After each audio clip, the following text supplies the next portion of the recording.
I'm Brent Phillips, and welcome to day one of our VIP Club special event, Transcending Fear. Today I'm going to talk about what fear is, then we'll show you how to conquer it. And of course, all of us experience fear in different forms. But overcoming fear is a key to transformation, to making more money, to achieving health, to finding love, even to finding total spiritual enlightenment. In fact, if you could somehow transcend a bunch of your core fears in an instant, you'd be able to walk through walls, perform instant manifestations, move objects with your mind, and even teleport around the world. In the extreme, if you somehow released all your fears at the core all at once, your whole physical body would dematerialize in an explosion of light. It might look like the scene from The Quickening from one of the Highlander movies. And so the goal of this special event, Transcending Fear, is to give you the insights and knowledge and tools you need to understand exactly what fear is, to learn how fears are created, and to use effective processes that really work to overcome those fears. To start with, today we're going to focus on what fear is. And so, both on a physical, biological level, as well as on an esoteric and energetic level. So we'll start with the physical. Physically, fear is a response of the body to a perceived threat. It activates the sympathetic nervous system. That's what we call the fight or flight effect. And so your blood pressure goes up, blood rushes to the muscles and extremities, your heart rate increases, you become more alert, your senses get heightened, etc. And so we're not going to spend a lot of time in this series detailing the body's physical reaction to fear, because that's been thoroughly researched by scientists and doctors.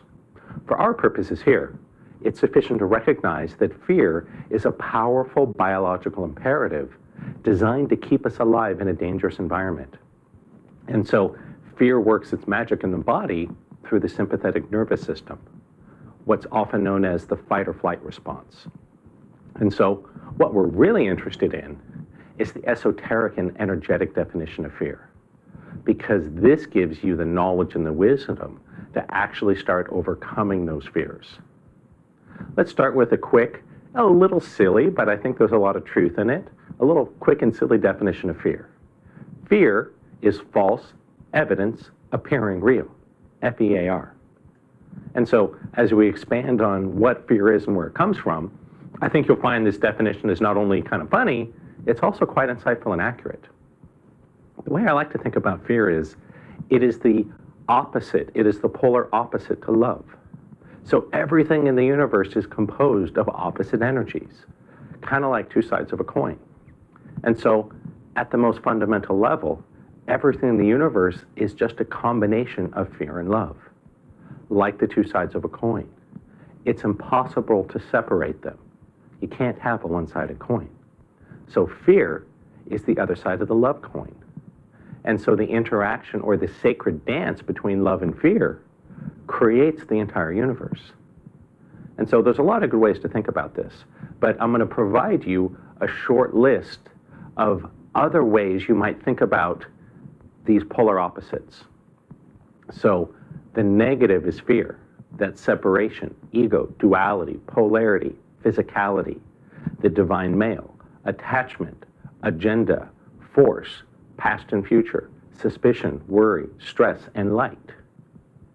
The positive is love, unity, spirit, connection, energy, the divine feminine, being open to outcome, power, presence, the now, knowingness, appreciation, gratitude, and darkness. So if you're paying close attention, you notice we put light in the good group, and we put dark in the bad group.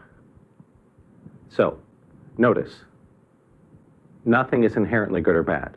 And so if you're paying close attention, you'll notice that we put light in the bad group and dark in the good group. Everything is created from the interaction of opposites. And so none of these opposites is inherently better or worse than the other. And so light, the energy of the divine male, is the creative energy. Darkness, the female, is the context in which it's occurring. One is not better than the other. They're both required for creation. Everything we experience is a combination of polar opposites. Without polarity, we could never experience anything. As an example, Imagine that everything in the universe was the temperature. If that was the case, it would be impossible to experience the warmth of a fireplace on a cold night. It would be impossible to feel a cool breeze across your body on a hot day down by the ocean. And so, if you dig into these polarities, what you'll find that is that under the surface, they're really not opposite things. They're just one thing and the lack of that thing. As an example, we tend to think of light and dark as opposites, but they're not. Dark is merely the lack or the absence of light. And so you'll find things don't really exist as opposites, but really it's a thing and the presence or lack of that thing. So when we say it is dark, what we're really saying is there is an absence of light. Hot and cold is the same. When we say it's cold, what we really mean is that there is an absence of heat. And so, on the most fundamental level, fear is simply the lack or the absence of the force of unconditional love. That's it. That's all I have for our introduction today. We'll be going later in the series much deeper into how fears are created and giving you tools and processes to clear and eliminate them once and for all. I'm Brent Phillips, and I'll see you soon for day 2. Until then, take care.